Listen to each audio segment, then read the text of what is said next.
Maybe there will be some more join us, but that's on the way. So welcome to this VUnit user conference.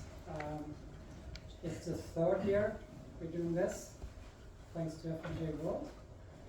And basically we're going to use the same concept as we've done previous year.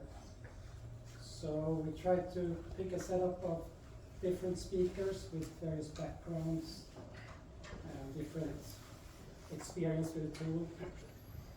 We have people from academia and research and industry today, so it's a good mix. And we hope that everyone can learn something from it. Whether they succeeded, whether they struggled, whether they think the tools can improve and so on.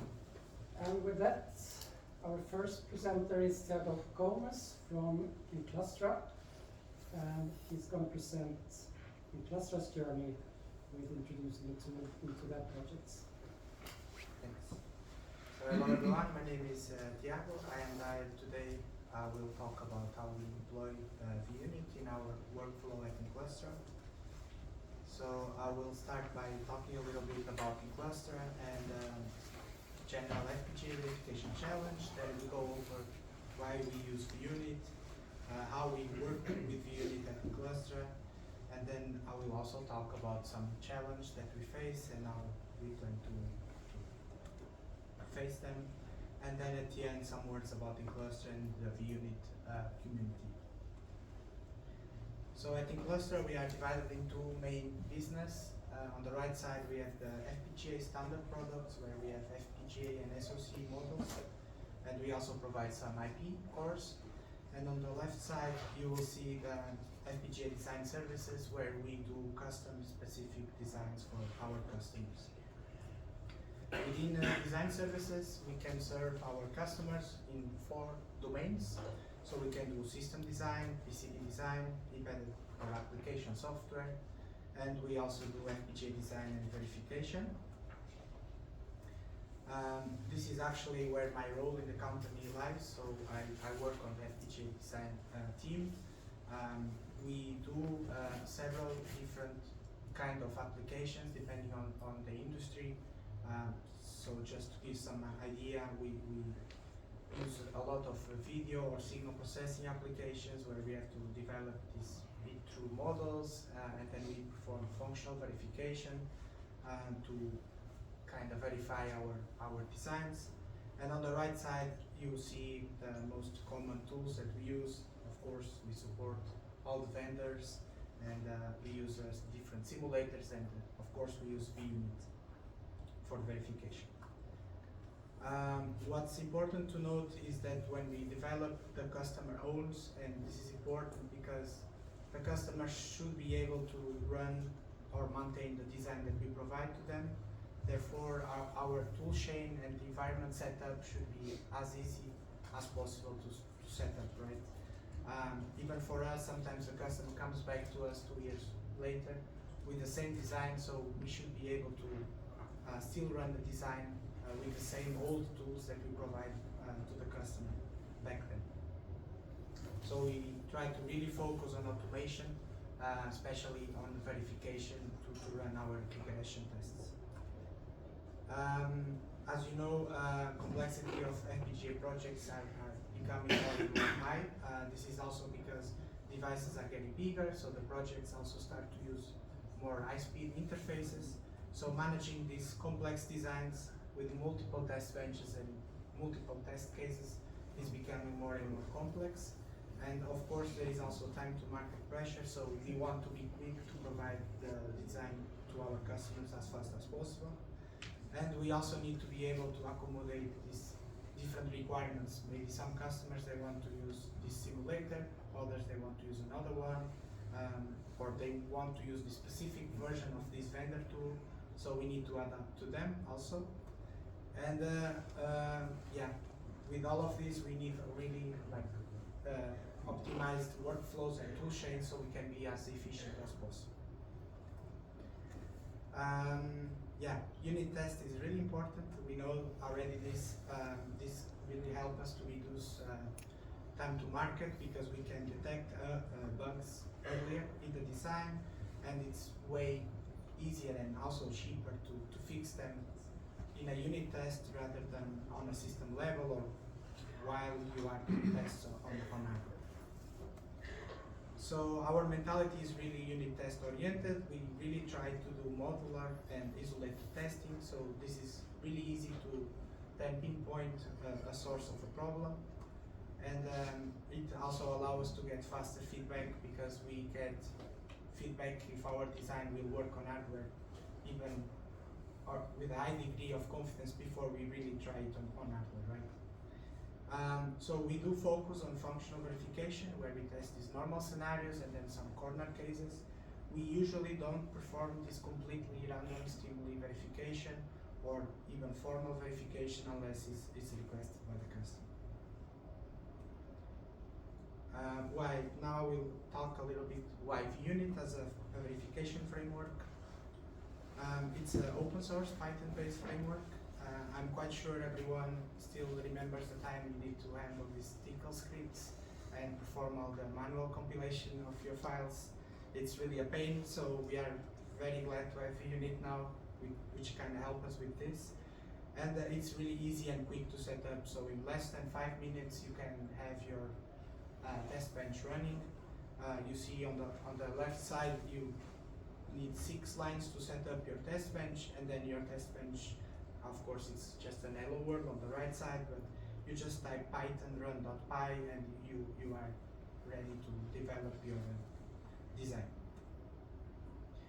It does support multiple simulators. I just named here a few that we usually work with at Inclustra, and the good thing about VUnit is you can really switch from one to the other very easy. You don't need to rewrite your test bench configuration is run.py, so it works for all. You change an argument and you can use another simulator. It's compatible with different vendor libraries, so you can easily integrate your compiled libraries into your test bench, and it supports multi-thread execution, so you can even run easily several test cases in parallel. I use a Ferrari there to show how fast it is, but yeah. And then of course it's very important we get also verification components, so there are a lot of components for the most common standards that we use in our test benches. This kind of replaces the multi-procedure approach, so now we avoid having multiple procedures talking to each other, and you need to synchronize all of them together, which sometimes is also a pain. So using these verification components, this simplifies that a lot. And it basically promotes this test bench with one process and then many verification components. So you have a test bench that then controls all the components in your design and make sure they are talking to each other correctly. It is also easy to support custom verification components. So if you want to develop your own, you can really easily integrate that with your test bench. Here I will show basic structure of a test bench using VUnit. In this example we have the main process and your DUT, so the device under test, and then you can have or you can use the built-in communication mechanisms from VUnit to communicate from the main process to your verification components, for example to push data. And then the verification component will deal with the low-level signals of the Axis stream interface or the Avalon stream interface, where on the other side you can pull data from it to check if the received data is the one that you expected. You can have different kinds of verification components. In this case we have a custom verification component that doesn't use a stream interface, but more like a read-write interface with a memory map, for example, as a Bank to configure your device. And you can have also other verification components that continuously check for a signal to see if it toggles on the right time, to the correct value, and so on. It also, VUnit provides logger mechanisms, very similar to the ones used in software frameworks, where you can configure the log levels, you can have hierarchical loggers, and you can even format the message output and so on. And of course, it also integrates well with other frameworks like OSVVM, which is even shipped together with VUnit. Of course, you don't need to use this approach. You can still use your own old test benches with VUnit, where we have these multiple processes, but with time you can start to migrate your old test benches to this new way of doing the test benches, which for us we can say that it helps a lot on developing test benches in a modular way.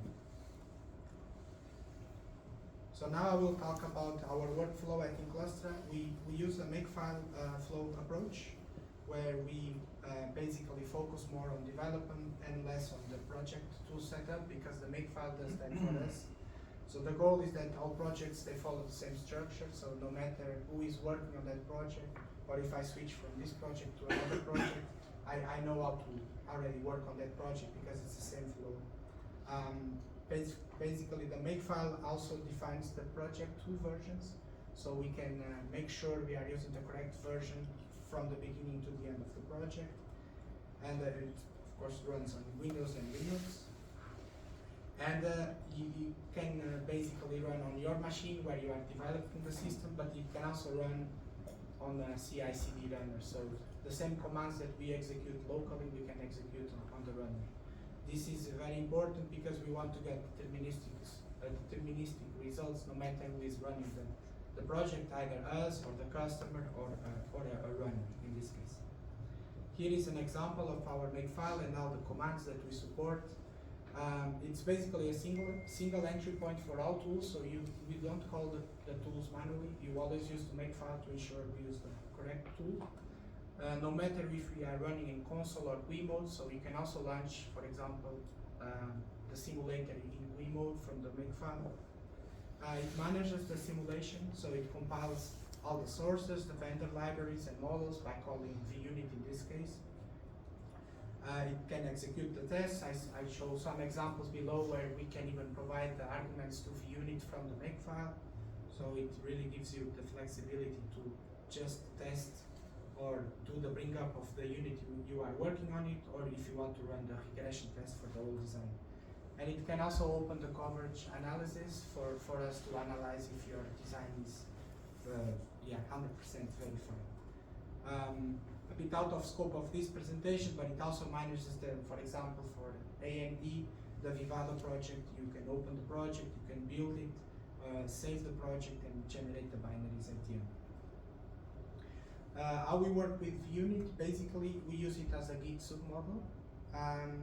The reason is that we have fine control of which VUnit version is used in the project, because then we can set the pointer to the version we expect for that project. And this way we also deliver our release for the customer together with VUnit, so that the customer doesn't need to install VUnit on the system. It's already integrated with the release. VUnit allows customization, so we did add some extra command line arguments to select, for example, the simulator, the location where the vendor library is compiled. We added like a coverage switch, so we can run simulations with coverage or without coverage. VUnit is also flexible, so it really allows us to manage different supported simulators. So here is just a snippet of the ones we support. And like it's also very easy to handle the HDL standards per simulator, because some of them they allow mixed compilation of standards and some they do not. Yeah, VUnit is really easy to use. We do manage the compilation of the vendor libraries in the makefile, but then adding it to VUnit is quite simple. You have one command where we add this external library by just giving the name and the location where it is compiled, and that's it. And then of course the VUnit also abstracts all these complexities, these flags that you need to provide to your simulators. You do it once and that's it basically, and there are APIs for the different simulators. You can even automate some tasks like adding the waveform. If you are running the simulation in GUI mode, then you can just load it automatically. So you don't always need to do this manually. And one nice feature that we like with VUnit is that we can easily merge the coverage results from our test cases. So so that we can analyze the coverage of one unit as a whole after running all the test cases on it.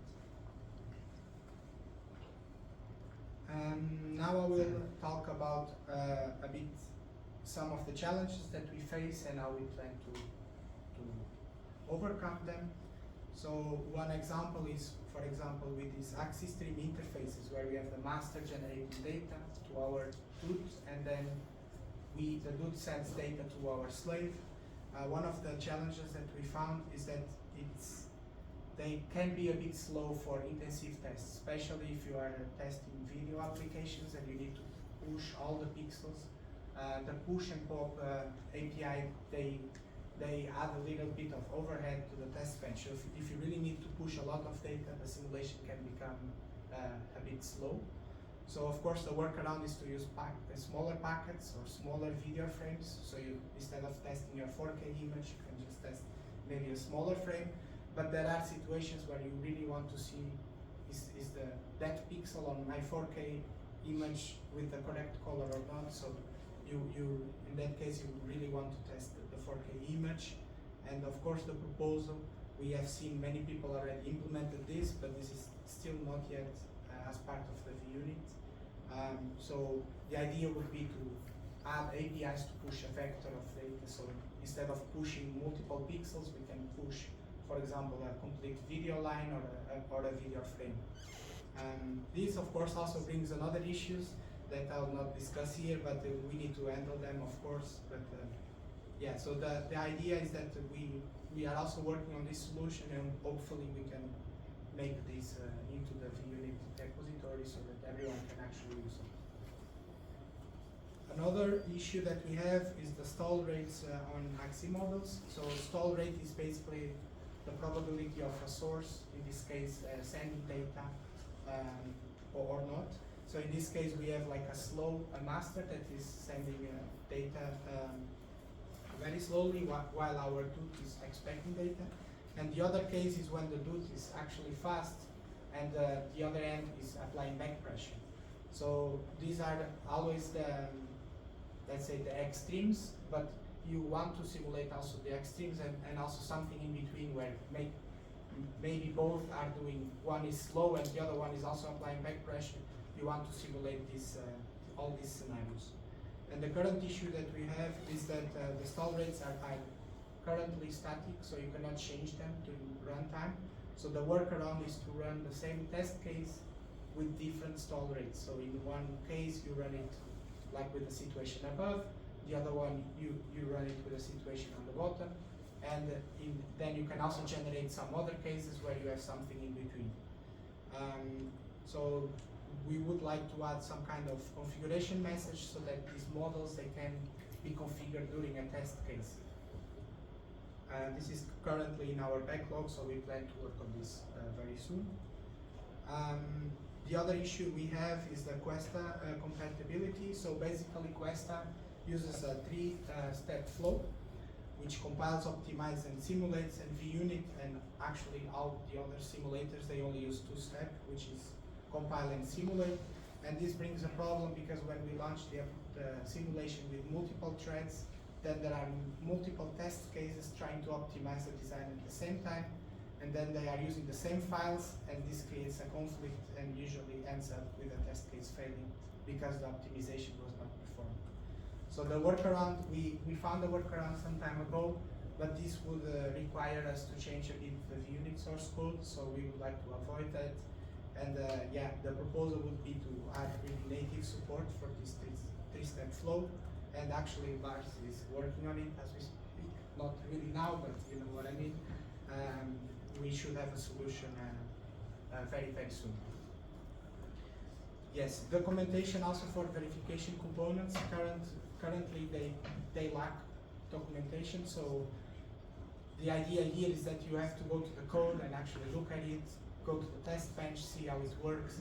That's actually the way I also like to do it, but I understand sometimes some people might be afraid of starting using it because there are no documentation. So we really propose that we should have documentation for all the verification components. Maybe this also brings new users to the community that can also then contribute. So this is open, of course. We need to kind of discuss how to document this. We know that also Lars is working on a standard for the verification components, so maybe we can also add a way on how to document them properly or even automatically, let's say. Another issue we found is some verification components, they were done already a long time ago, and in the meantime VUnit evolved, so they became a bit outdated, and maybe they are not using the features that VUnit provides today.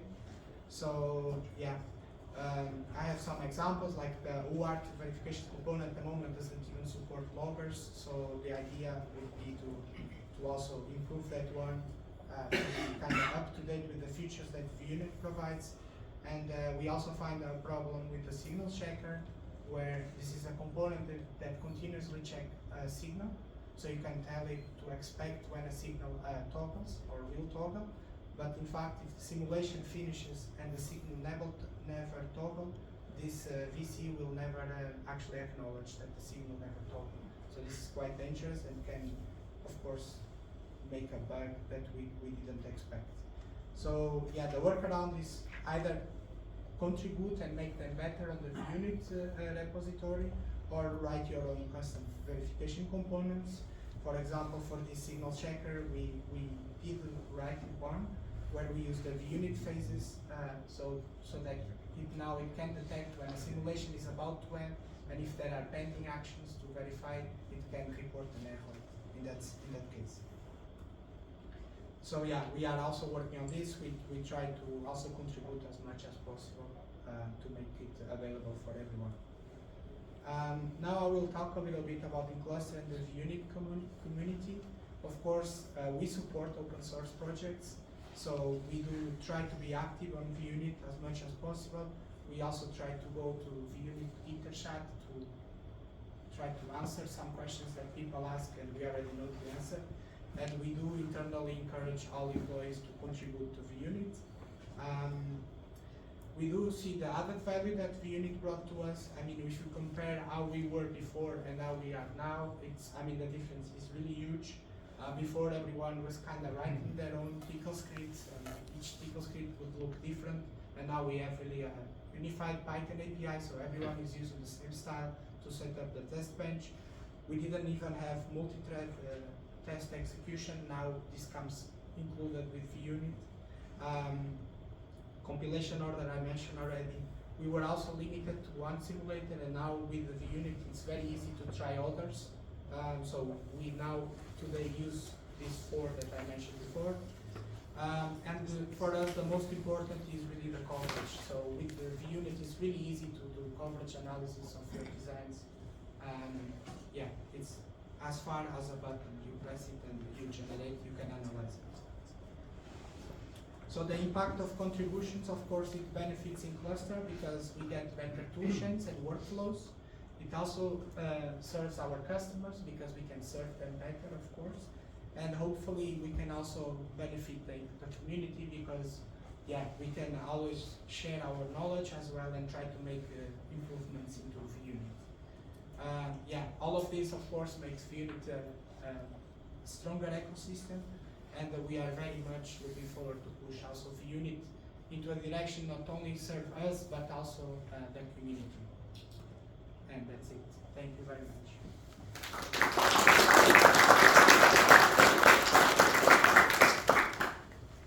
Question number 1.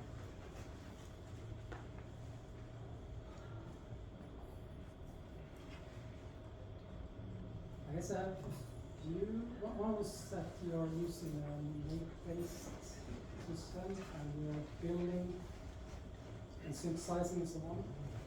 Is that your own software or are you using tools like FPGA, for example? No, it's really our own. We so the goal here, we try to avoid these frameworks. The reason is, we do different projects all the time, and sometimes this project needs this a little bit different, and then maybe you will do that difference only for that project, right? And then if you are using these frameworks, you would need to either ask them to, or you can contribute to have that feature, right? So we really try to have a make file which is really, really simple. Yeah. And the idea is that if that that project needs that feature, you just go there and you apply it. If we at some point realize, okay, that feature has now been implemented like 3 or 4 times, then of course we make it into the example of the makefile that we use for our projects. But yeah, that's the idea, is that we keep it simple, and if necessary to customize, we can do it right away. I also have a question about verification components. I think you have the right mindset, but maybe not everyone is aware that if you look at the VUnit core team, we do not really want to develop verification components. We think of ourselves as an operating system for verification, and verification components are application on top of that. So I think, VUnit is about 10 years old. Slightly after we made the first release, we released this communication mechanism that you referred to, but we didn't release any verification components. The idea was that, okay, this is the building blocks to make verification components around. And that works in the sense that now we have verification components for all the common interfaces, all the way to more exotic ones, SpaceWire, for example. And we have multiple implementations. And you say, oh, where are they? Well, they are not open source. So we're looking into ways to encourage this to get out into open source. That, of course, needs maintainers. So the idea is basically, once we've established this standard for what a VUnit verification component is, because as you said, you can use components from OSVM, you can use them from UVM or UVM, and they will work. They will not cooperate very well, but they will work. So we're trying to establish how do you become a good verification component in the VUnit ecosystem. Once we have that in place, then we feel that, okay, now we can put this into separate libraries. It can be under the VUnit umbrella, it can be at the cluster, so it doesn't have to be under the VUnit umbrella. So that's what we're looking for in the future. Okay, if there are not any other questions, someone? Great, I think we should Maybe one question. So I'm wondering, are you using this unit also for some more like higher level integration tests, or you're using completely different framework for that? Because typically in the companies you can have some set of scripts that you are using for this, and you can utilize them also for the unit test in your framework. So how do you tackle the situation where you have you don't want to have a lot of metadata along with the data that you are actually storing in the source code? So are you using this also for some high level tests? So we usually do unit tests, and then of course if a subsystem has some units, we also test the subsystem, but really at the top level we usually don't perform this verification activities, because usually they take a lot of time to simulate, sometimes even to set up, especially if you are using IPs with complex device drivers that you need to configure and so on. For example, for video applications, what we usually do, we test each unit individually. Maybe if you have a subsystem, you also test that subsystem. But then we also have developed some small IP cores that can help us to bring up the system on the hardware. For example, with video, it's usually you test the system. If it's not working, it's usually a bandwidth issue. Maybe some IP is being slow, accessing the memory and so on. So we can add these video checkers in the pipeline and verify, is the frame rate still good? Until here it was still good, is the maybe number of pixels correct, number of lines and so on. So by adding these IPs in the chain, it will help us to bring up the system quite easily. So it's more like hardware testing than the simulation, or both? I would say both. So we really focus on unit tests, so this is really important. We don't go to hardware tests without doing unit tests. But for certain applications like video, we feel like simulating the whole thing, it's really tedious. And with the experience that we have and with these IP cores that we have to bring up the system, we try to a combination of both, especially for video applications. Great, thank you, Tiago. And I think it's